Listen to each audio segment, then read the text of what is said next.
Hello guys and welcome to AI Basics.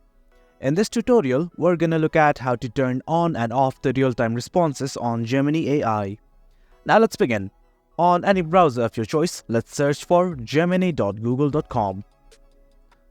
Now this is the homepage of the Gemini AI. It will prompt you to sign in if you already have not. Let's sign in. Now sign in with your Google account, enter your password. And there you have it, you have signed in to your Gemini AI account. Now what we want to do is focus on this left hand corner, this navbar. At almost the center of this navbar, you will find something like Help, Activity and Settings.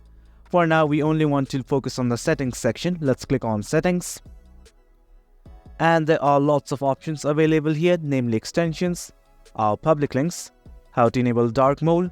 If you toggle this on and off, you will see the results yourself.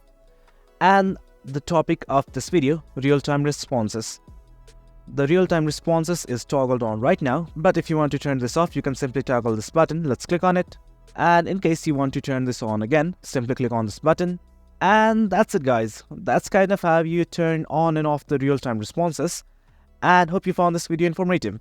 And for more content like this, do remember to hit like, share and subscribe. Thank you.